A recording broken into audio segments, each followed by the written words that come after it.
I still remember the smell of fresh paint the day I moved in. That sweet chemical scent that mixed with cut grass and hope.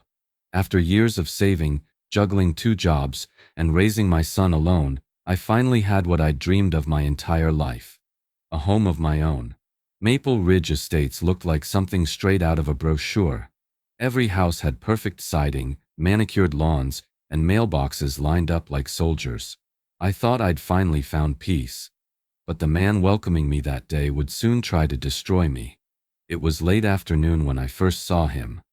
A tall man in a crisp polo shirt and spotless khaki pants walked across the street, carrying a clipboard like it was a badge of honor. "Welcome to the neighborhood," he said, flashing a practiced smile that didn't quite reach his eyes. "I'm Mark Bennett, the HOA President." His handshake was firm, almost too firm, the kind of grip meant to remind you who's in charge. I introduced myself, trying to sound friendly but exhausted from unpacking. He glanced around my front yard, making mental notes, I could tell. "Lovely place," he said, his tone smooth but edged. "People like you don't usually buy here." For a second, I thought I misheard him. I laughed awkwardly, hoping he was joking, but he didn't laugh back. He just smiled that same tight smile and wrote something down on his clipboard. My chest tightened. "People like me?" I didn't ask what he meant. I was too polite, too eager to fit in. As he walked away, I watched his posture. Straight, confident, like he owned the street. I brushed it off, convincing myself I was just being sensitive. Maybe he meant something innocent. Maybe. But as the sun set and shadows stretched across my new front porch, that sentence replayed in my head over and over. Inside, my son Noah was sitting on the living room floor building a Lego house. "Mom, do we finally get to stay here forever?" he asked, eyes wide with hope. I smiled and said yes, praying it was true. The boxes stacked around us felt less like clutter and more like promise. I made us dinner, still thinking about Mark's words but forcing myself to focus on our future. I told myself that tomorrow everything would feel normal. Just another day in our new life. When I stepped outside later to take out the trash, the air felt different. Still, heavy, almost expectant. My porch light flickered once, then steadied. That's when I saw it. A white paper folded neatly under my doormat. I thought maybe it was a neighbor's note, maybe a welcome message, but when I picked it up, my stomach dropped. The top read, "Maple Ridge Homeowners Association, Violation Notice." My first day. My first night. And already they were watching. I looked around, but the street was empty. Too empty. No lights on, no laughter, just rows of perfect houses staring back at me. I could feel eyes behind the curtains. My fingers trembled as I read the words, "Unapproved." Fence color. Immediate correction required. The fence wasn't even mine. It came with the house.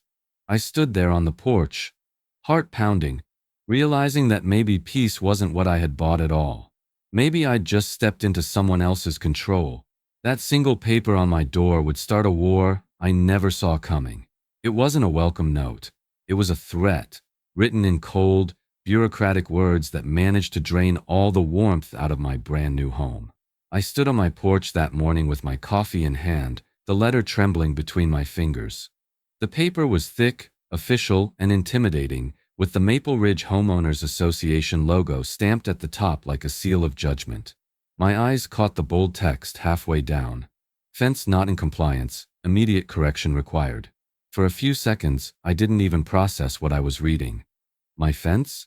The same white picket fence that came with the house? The same one listed in the sale photos online? I hadn't changed a single thing. I hadn't even had time to plant flowers yet. I flipped through the letter again, thinking there had to be a mistake. Maybe they'd mixed me up with a neighbor. But no, my name and address were printed clearly at the top. I dialed the number listed at the bottom of the notice. A woman's voice answered, clipped and indifferent. "Maple Ridge HOA office, this is Susan." I explained politely that I'd just moved in, that the fence had been here before I arrived, and I wanted to know how to resolve the issue. There was a pause, the sound of paper shuffling, and then she said, "Oh, this one was marked for personal review. President Bennett requested it himself. The way she said his name, President Bennett, told me everything I needed to know. He wasn't just the HOA president. He was the kind of man who expected to be obeyed. I asked for clarification. What exactly was wrong with the fence? Was it color? Height? Structure? She sighed, the kind of sigh that made you feel like a child in trouble. The shade doesn't meet community standards, she said flatly. It's too bright. Too bright. I looked outside at my fence. A soft eggshell white, clean but far from glaring. My neighbor's fence, just 2 houses down, looked even newer and brighter. But I already knew what was happening. He hadn't just noticed my fence. He'd chosen it. As the call ended, I felt the pressure in my chest grow heavier. I walked into my kitchen and set the letter on the counter, staring at it like it was a weapon. The refrigerator hummed behind me, the only sound in the room. I thought about what he'd said that first day. People like you don't usually buy here. Maybe he hadn't meant it as a simple insult. Maybe it was a warning. I tried to calm down, telling myself I was overreacting. But when I looked out my window, I saw Mark walking down the street with his clipboard again. He wasn't looking at the other homes. He was looking directly at mine. He stopped for a moment, jotted something down, and then turned away. That's when I noticed 2 other homes on the block, with fences brighter than mine, untouched. No notices on their doors, no letters taped to their gates. Selective enforcement, that's what my attorney would later call it. But that morning, I just called it unfair. The rest of the day, I couldn't focus. My coffee went cold. My unpacked boxes stayed in the same corner. My son asked if I was okay, and I forced a smile I didn't feel. I didn't want him to know how quickly our dream was starting to crumble. By evening, I'd read the letter at least 10 times, each word cutting a little deeper.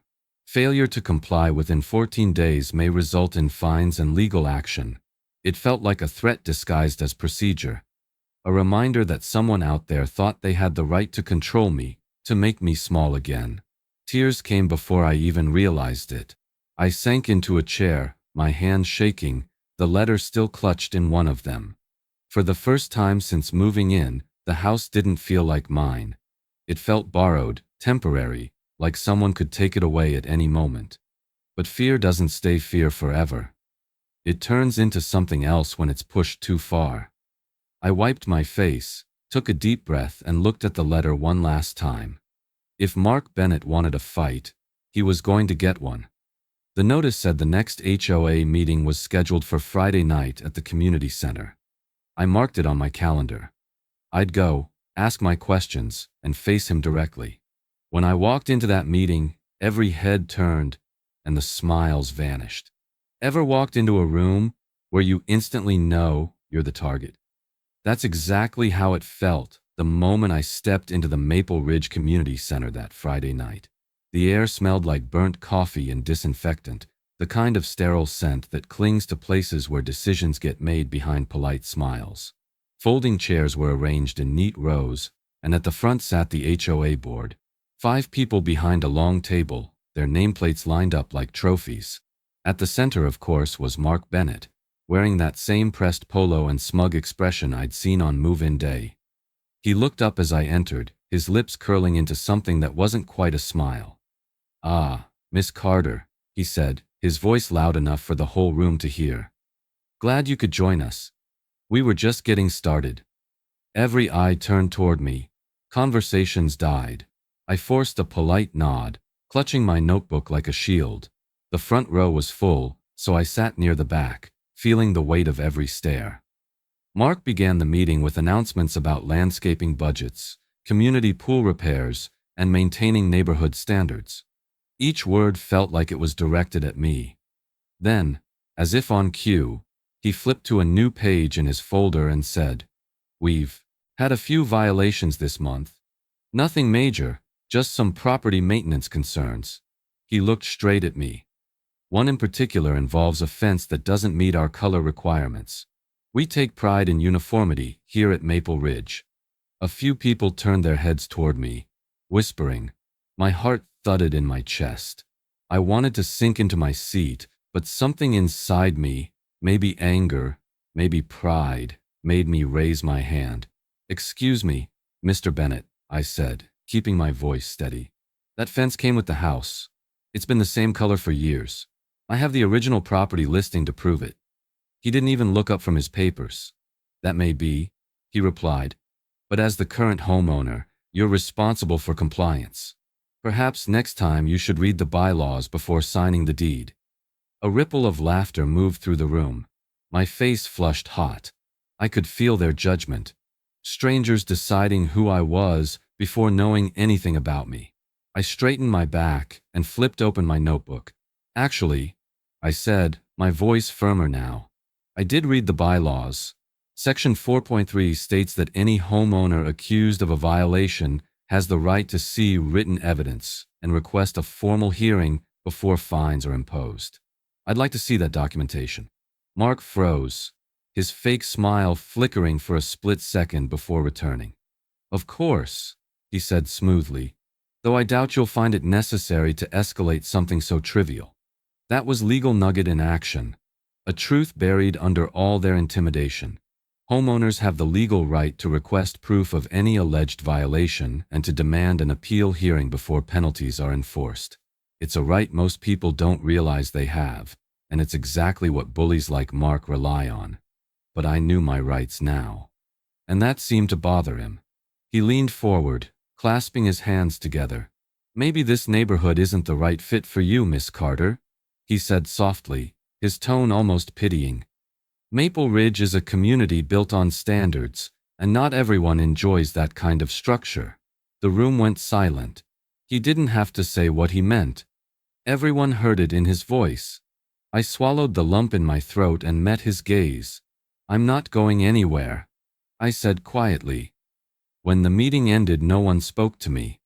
I walked out alone, my heels echoing against the tile floor. Every step heavy with humiliation and anger. The night air outside felt colder than before. Back home, I tried to shake it off, telling myself it was just one bad meeting. But around midnight, as I was closing the curtains in my living room, I froze. A car was parked across the street, engine running, headlights aimed straight at my windows, and it didn't move. I started to feel like my home wasn't mine anymore. It was his stage.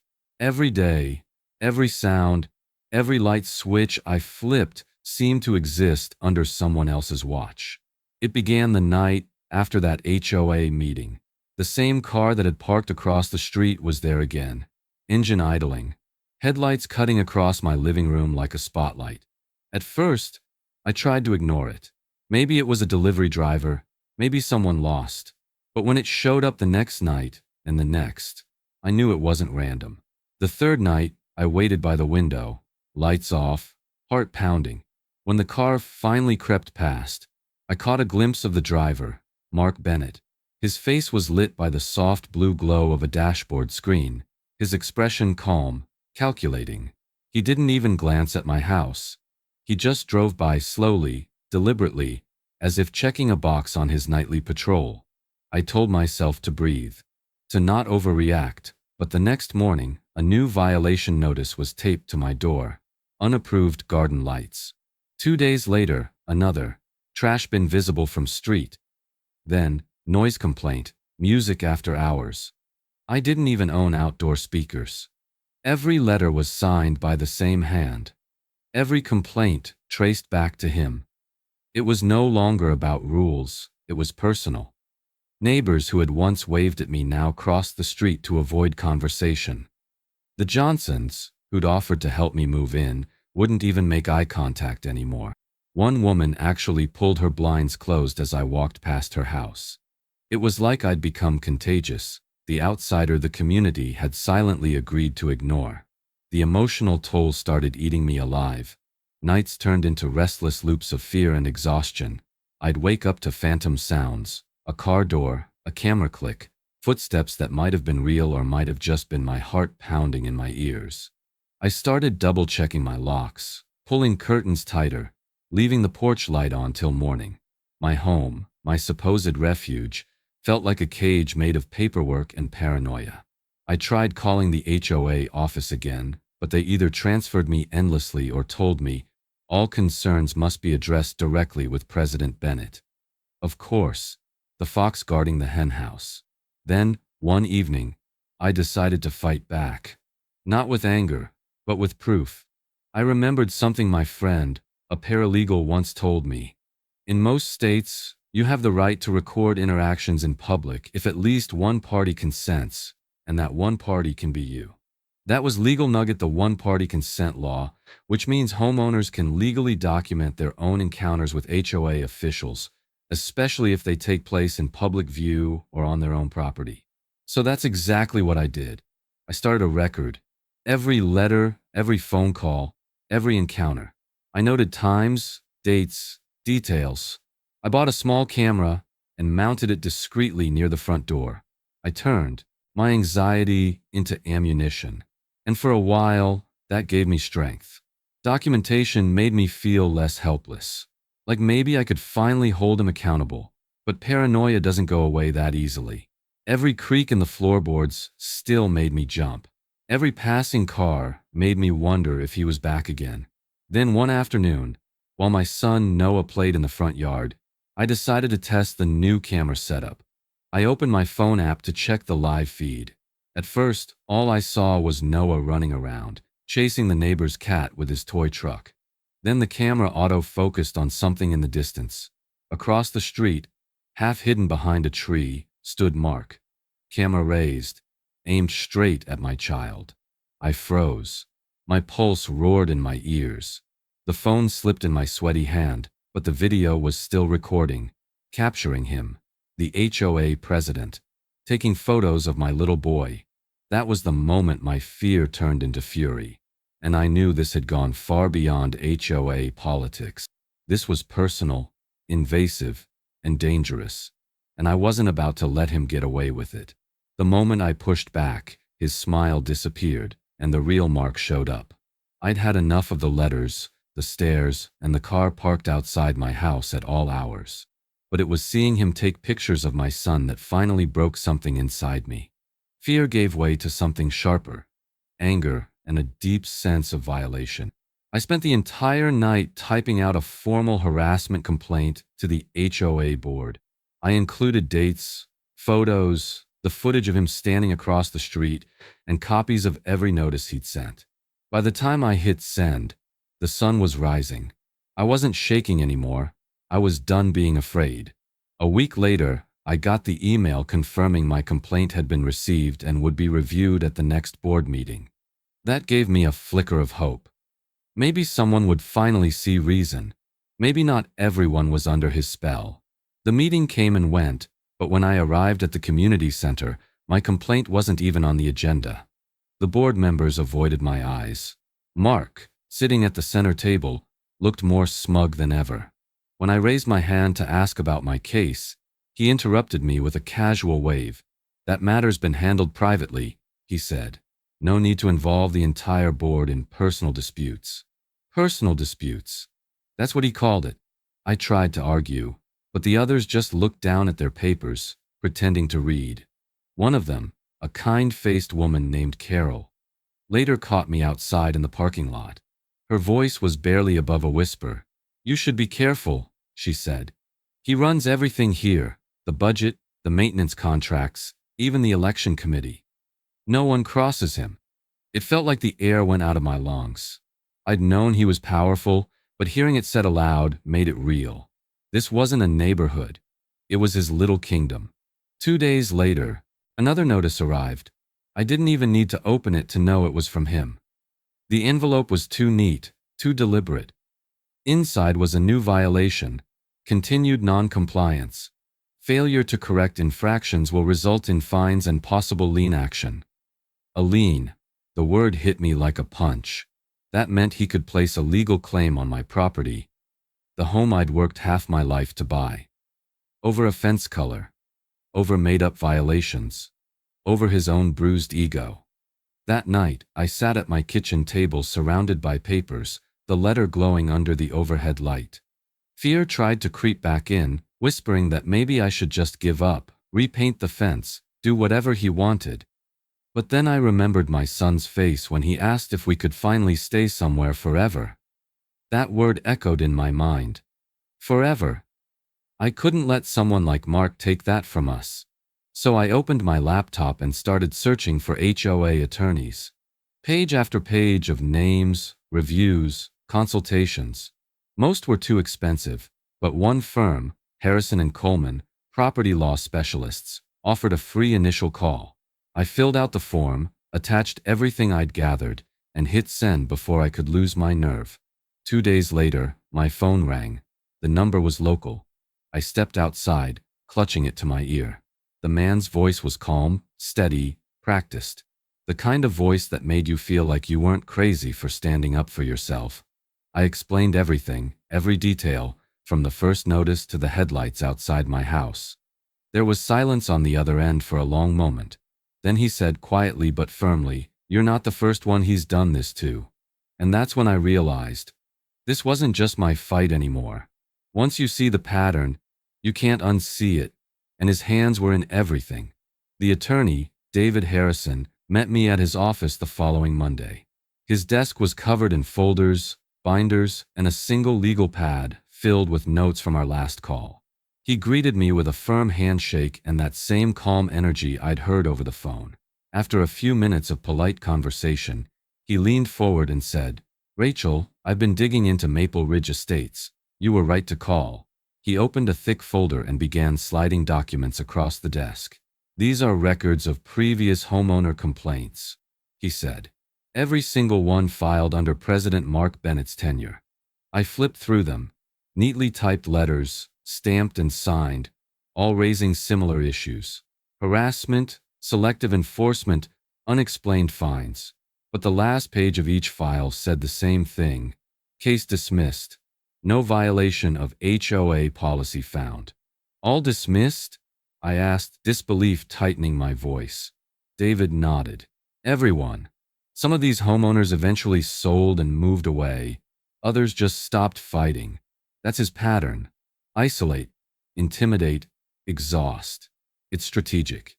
The room felt smaller, the air heavier.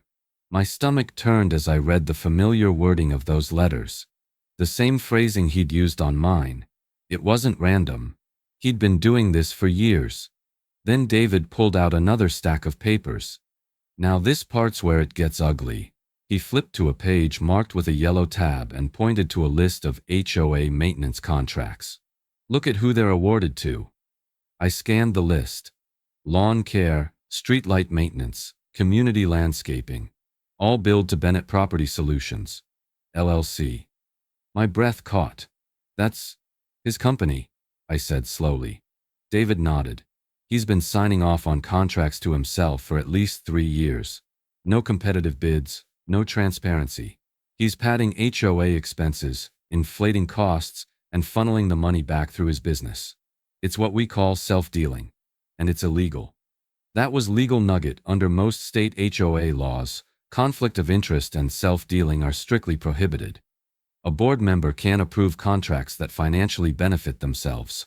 It's considered fraud and, if proven, can lead to civil or even criminal charges. The attorney leaned back, sighing. "I've seen this before. Small HOAs with too much power in one man's hands. He controls the votes, the contracts, the complaints. It's an empire built on intimidation." I felt equal parts anger and relief. Anger that this man had gotten away with it for so long. Relief that I finally had proof that I wasn't just imagining it. When I got home, I spread everything out across my kitchen table, copies of contracts, complaint letters, my own violation notices. The paperwork looked like a map of deceit, each document a thread leading back to Mark Bennett. I started connecting the dots, marking names and dates, building a timeline that showed just how deep this went. By midnight, I had a binder full of evidence. My fear had turned into focus, my anxiety into obsession. I wasn't just defending my home anymore. I was exposing a fraud. I began drafting a report for the County Property Compliance Office, outlining every detail David and I uncovered. Still, something about it didn't sit right. The numbers didn't add up. Literally. The maintenance invoices were inconsistent, with strange date gaps and handwriting that didn't match. Someone had been doctoring financial records, hiding payments, moving money around like a shell game. That's when I received a message on Facebook from a name I didn't recognize. Linda Pearson. Her profile photo showed an older woman with sharp eyes and silver hair. The message was short, but it stopped me cold. I used to be on the board. I know what he's doing. We need to talk, but not over the phone. I stared at the screen, heart pounding. Someone else knew. She said one sentence that made my stomach drop. He's not just scamming you. He's preparing the neighborhood for sale.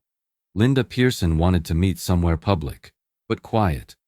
We settled on a small coffee shop just off Route 17, the kind of place where old jazz hummed softly in the background and no one asked too many questions. When I arrived, she was already there, sitting by the window with her back to the door. A woman in her late 60s, gray hair neatly tied back, eyes sharp behind thin glasses. There was something about her posture, alert, cautious, that made me instantly trust her. "Rachel?" she asked, extending her hand. Her grip was surprisingly strong. I nodded, and we both sat down. Before I could even order, she leaned in and said quietly, "I was the treasurer on the Maple Ridge board until 2 years ago. I resigned when I realized what Mark Bennett was doing." My pulse quickened. "You mean the self-dealing?" I asked. She shook her head. "That's just the surface."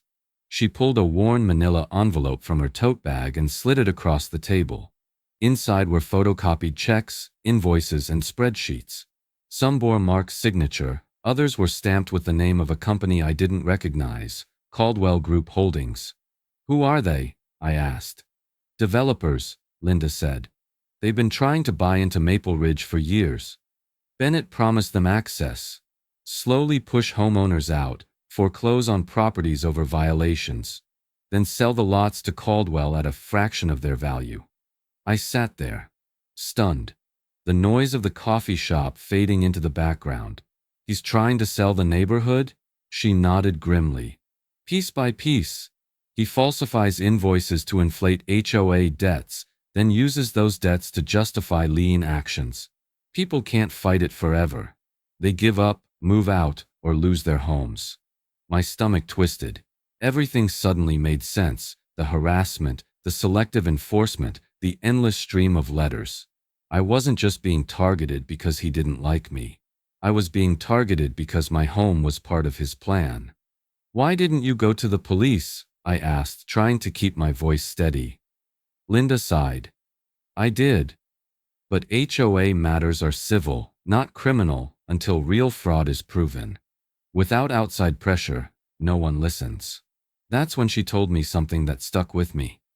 "You can dissolve an HOA from the inside, legally." It was legal nugget under most state laws. Homeowners can petition the county to investigate or even dissolve an HOA board if it's found to be acting in bad faith or committing fraud.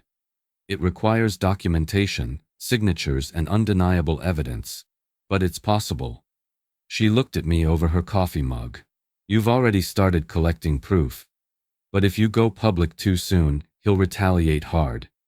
He always does." "Why tell me all this?" I asked softly. "Because I couldn't stop him," she said. "But maybe you can."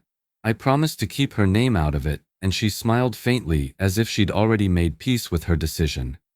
When we stood to leave, she touched my arm and whispered, "Be careful. He's watching more than you realize." The words followed me home like a shadow. I parked in my driveway, scanning the street, half expecting to see his car again. The neighborhood was quiet, too quiet. For a moment, I thought maybe she was wrong. Maybe he'd finally backed off. But when I stepped out of my car, I heard a faint hiss, like air escaping. I looked down and froze. My front tire was completely flat. So was the one behind it. And across both rubber walls, deep and deliberate, were long, clean knife marks. He knew I'd started digging. And now he wanted me to stop. If speaking up made me a target, I decided to fight smarter. Quietly. After the night my tires were slashed, something inside me changed. Fear used to be my default emotion. Now it was fuel. I realized Mark wanted me to react, to lash out publicly, To make mistakes he could twist into aggressive homeowner behavior. That was how he'd crush the others. So I stopped giving him anything to see. I smiled when he drove by, waved when I saw him at the mailbox, acted like I'd given up. But behind closed doors, I was documenting everything. I built a digital archive, folders full of scanned notices, HOA meeting minutes, photos of every fence, every yard, every so-called violation. I even cataloged the timestamps of his late-night drive-bys. Then I backed it all up to the cloud, 2 hard drives, and 1 flash drive hidden in a coffee can in my pantry. If he ever decided to destroy my evidence, I'd still have the truth tucked away. The next step was reaching out, carefully. I started messaging a few neighbors privately, the ones who'd quietly avoided eye contact for weeks. I asked simple questions. Ever had trouble with the HOA, or did Mark ever fine you for something small? Slowly, replies started trickling in. Yes, he fined us for our mailbox color. He threatened to take us to court over a missing house number. He told me not to hang laundry outside, said it made us look cheap. People were scared but tired. I could feel the frustration in their messages, the way they wanted to talk but didn't dare speak out loud. That's when I realized I wasn't alone anymore. The isolation he'd built around me was cracking. Then came the hardest part, exposing the story without exposing myself. I created a new email address under a fake name and contacted a local investigative journalist named Claire Donovan, who covered corruption and real estate in our county. I didn't tell her who I was at first. I just wrote, I have evidence that an HOA president is committing fraud and working with developers to force residents out of their homes. She replied within hours. Prove it. Over the next week, I sent her screenshots, contract records, and copies of the documents Linda had given me. She was cautious, but interested. Eventually, we spoke on an encrypted call, and I decided to tell her my real name. Claire listened quietly as I explained everything. The harassment, the fake violations, the money trail leading to Bennett Property Solutions. When I finished, there was a long pause. Then she asked one question that made my skin prickle. Rachel, do you know who he works for? I thought he worked for himself, I said. He runs the HOA, right? Claire exhaled like she already knew the answer. I've seen that name, Bennett Property Solutions. It's tied to a developer I've investigated before, Caldwell Group. The name hit me like a slap. Caldwell, I repeated, remembering the files Linda had shown me.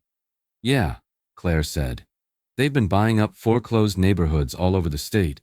It's the same pattern every time.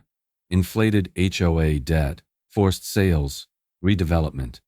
My stomach twisted as everything clicked into place. Mark wasn't acting alone. He was the inside man, the enforcer for something much bigger.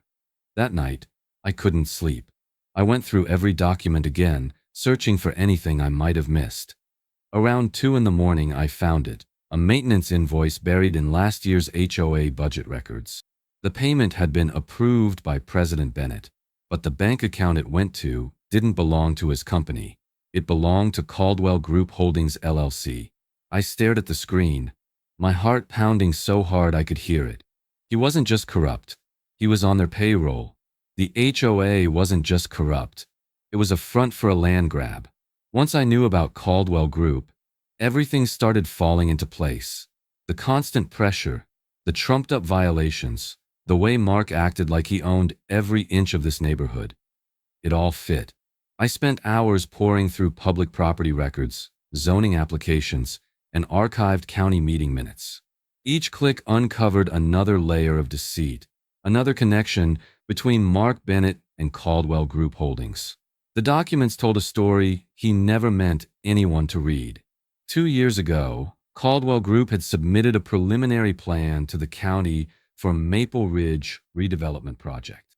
The proposal included tearing down single-family homes and replacing them with luxury condos, retail spaces, and modern housing clusters. The map of the proposed site stopped me cold. It covered my entire neighborhood, and there it was, in the fine print, properties to be acquired pending foreclosure and board approval. Board approval. His approval. I dug deeper and found a confidential memorandum from Caldwell's Acquisitions Division.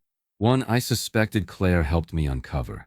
It listed compensation terms for facilitators, HOA officials who helped expedite acquisitions. The name Mark Bennett appeared 3 times. Each time next to it, a line that made my stomach churn: commission, 2.5% of net property value. He wasn't enforcing rules. He was cashing checks for destroying lives. Then came the final punch to the gut. Attached to one of the internal emails was a spreadsheet titled Phase 2 Target Properties. My hands shook as I scrolled down the list, and there it was. 112 Cypress Lane. My address. My home wasn't just another victim of his harassment. It was a line item on his redevelopment plan, a property to acquire and clear. For a few moments, I couldn't breathe. My vision blurred as anger and disbelief crashed into each other. All those sleepless nights, the humiliation, the fear. It wasn't personal at first. It was business. But somewhere along the way, it had become personal for him too. I was the one homeowner who refused to back down, the one he couldn't push out quietly. I thought about Noah asleep in his room, about all the memories we'd already built in this house. His first birthday here, the messy pancake breakfasts, the drawings taped to the fridge. And then I thought about bulldozers, demolition crews, and luxury condos standing where my home used to be. That was the moment panic turned into rage. I wasn't just going to survive this, I was going to expose it. The next morning, I took every document, every screenshot, every piece of evidence, and compiled them into a single file. Then I wrote the longest post of my life. I detailed everything: the harassment, the fake violations, the contracts, the corporate connections, the money trail. I attached proof, redacted names only where necessary, and titled it, How My HOA Tried to Steal My Home, and the Developer Behind It. Before hitting post, I hesitated. Once this was public, there'd be no going back. I looked around my quiet living room, took a deep breath, and pressed share. At first, nothing happened. A few likes, a couple of comments from friends saying they were shocked.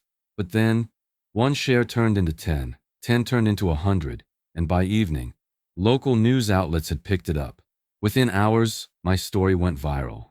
The HOA's secrets were out, and Mark Bennett's empire was about to crumble. I thought they'd silence me. But thousands of voices joined mine instead. By morning, my phone was buzzing non-stop. Messages, comments, calls. It was like the floodgates had burst open. Neighbors who had ignored me for months were now showing up at my door with coffee, hugs, and whispered apologies. One man said, "I thought it was just me." Another woman broke down crying, showing me her own violation letters. Same wording, same threats. The local news picked up my story by noon. My name, my face, my house, all over the screen. The headline read, Homeowner Claims HOA President, Colluding with Developer to Force Foreclosures. Within hours, it was everywhere. Online forums, homeowner advocacy groups, even a few national outlets. For the first time since this nightmare began, I wasn't alone. But Mark Bennett wasn't about to go down quietly. 2 days later, a notice appeared on every community mailbox. Emergency HOA meeting, attendance required. The meeting was scheduled for that Friday night, same community center where he'd humiliated me weeks before. This time, though, I wasn't walking in alone. The parking lot was packed when I arrived. News vans lined the street. Reporters with microphones stood near the doors, waiting. Neighbors who once avoided me now nodded in solidarity. Inside, the energy was electric, tense, buzzing with anger and anticipation.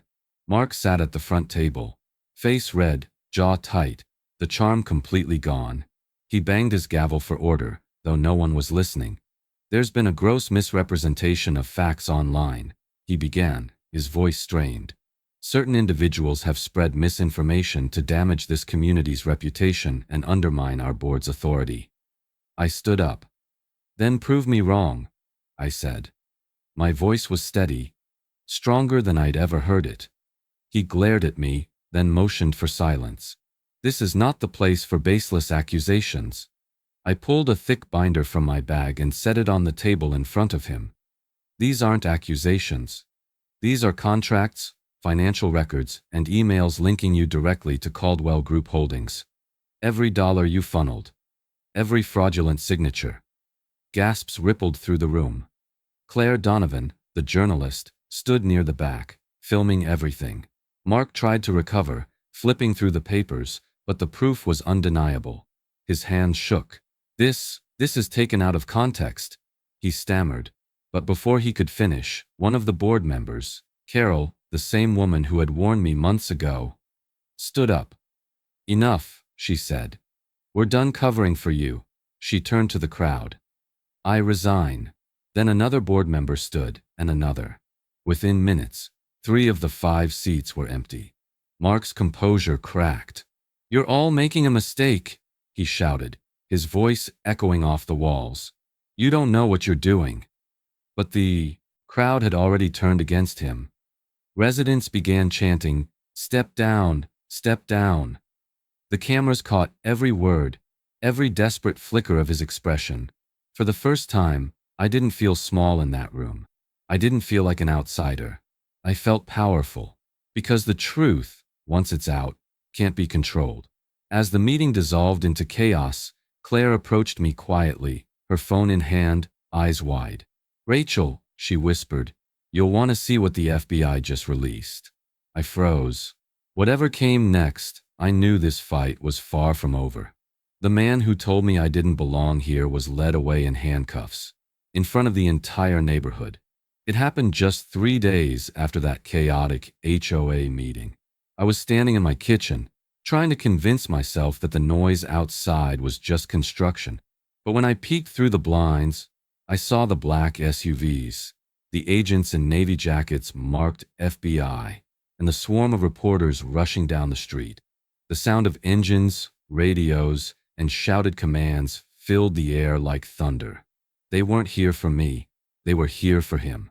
I stepped outside and joined the growing crowd of residents gathering on the sidewalk.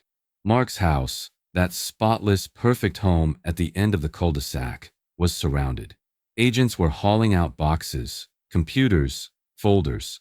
Someone whispered, "They found offshore accounts." Another said, "It's about Caldwell." Then, as if time slowed, the front door opened. Mark Bennett emerged, hands cuffed behind his back, flanked by 2 federal agents. His face was pale, jaw clenched, the confidence that had once defined him now stripped away. For a long moment, no one said anything. Then a voice from the crowd broke the silence. "You ruined our lives." The words seemed to echo off every house on the block. I felt my throat tighten, a strange mix of triumph and disbelief washing over me. Part of me wanted to look away, to not find satisfaction in someone else's downfall. But then I remembered the nights I'd cried at this very window, the threats, the humiliation, the fear he'd planted in me and every other homeowner he'd cornered. I didn't look away. The agents guided him down the driveway. Reporters shouted questions. "Mr. Bennett, did Caldwell pay you directly? How long have you been defrauding residents?" But he stayed silent, eyes fixed straight ahead. Claire Donovan's report aired that night. The FBI's official statement confirmed what we'd all suspected. Mark Bennett had been paid by Caldwell Group Holdings to intentionally drive homeowners into foreclosure. Every fine, every lien, every harassment notice had been part of a calculated plan to devalue Maple Ridge Estates, so the developer could swoop in and buy the properties for pennies. The list of charges seemed endless. Mail fraud, wire fraud, racketeering, falsification of records, and obstruction of justice. The agents had uncovered secret bank transfers from HOA accounts to Bennett Property Solutions, then onward to offshore entities linked to Caldwell's subsidiaries. In the following days, neighbors came by in waves, some tearful, some angry, all remorseful. One man, Mr. Johnson, who'd avoided me for months, stood on my porch with his hat in his hands. "I'm sorry, Rachel," he said. "He told us you were trouble, said you were trying to ruin the neighborhood." His voice cracked. We believed him. I didn't know what to say. I just nodded, tears threatening to spill. It wasn't about vindication anymore, it was about everything we'd all lost to one man's greed. For the first time in months, the street felt alive again. Kids rode their bikes, neighbors gathered to talk openly, and for once the HOA building sat empty, its doors locked, its authority broken. The fear that had hung over Maple Ridge for years was gone, replaced by a strange stillness. The sound of freedom returning. But inside, I couldn't completely relax. Relief and vindication wrestled with disbelief. It felt unreal, like the end of a movie I'd been trapped inside. I sat on my porch that evening, watching the sun dip below the roofs, wondering how long it would take before I truly believed it was over. That's when another SUV rolled past. Unmarked, dark windows. My chest tightened for just a moment until I saw the driver. It was an agent I'd seen earlier, nodding as he passed.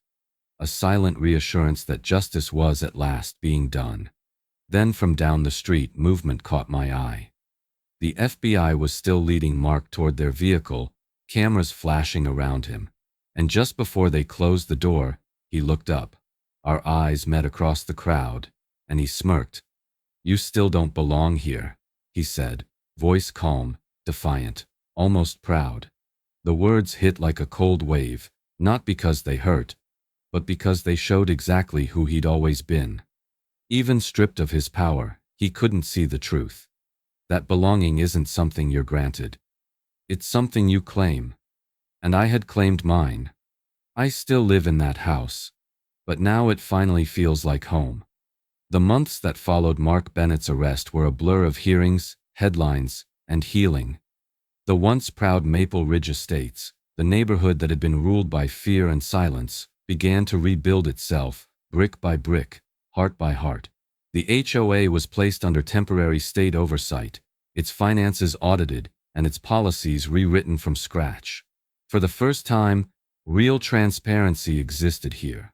No secrets, no hidden fines, no one man controlling the lives of 100 families. The state attorney's report was damning. It confirmed everything: the fake violations, the self-dealing, the collusion with Caldwell Group. The developer's executives were dragged into federal court and forced to pay over $4 million in fines for property, fraud, and unlawful acquisition schemes. Part of that money was used to create a homeowner restitution fund, reimbursing residents who had been bullied or wrongfully fined under Mark's rule. The day the first restitution checks arrived, the community gathered in the park. I remember watching the same neighbors who once avoided me now hugging each other, laughing, finally free from the shadow that had haunted us all. It wasn't just about the money. It was about taking back something priceless: dignity. When the time came to elect a new HOA board, I didn't plan to run. I thought I'd had enough of bylaws and meetings to last a lifetime. But the residents insisted, not out of obligation, but out of trust. So I stood at that same podium where Mark once smirked down at me and accepted the role of community relations chair. My first act was simple but symbolic: removing the President's Reserved Parking sign from in front of the HOA office. Nobody in this neighborhood would ever be above anyone else again. And for the first time, meetings didn't feel like trials. They felt like conversations. People spoke freely, laughed, even disagreed without fear. We weren't just neighbors anymore. We were survivors who had learned what community was supposed to mean. But my journey didn't stop at Maple Ridge. The story had gone viral. Millions of views, hundreds of comments from homeowners across the country sharing similar experiences. People told me about corrupt boards, fake liens, stolen savings, homes lost to manipulation and greed. The flood of messages broke my heart and lit a fire inside me. That's how Homes First was born, a nonprofit I started to help victims of HOA abuse fight back. We connect homeowners with legal aid, investigative journalists, and local representatives. It began as a small online group.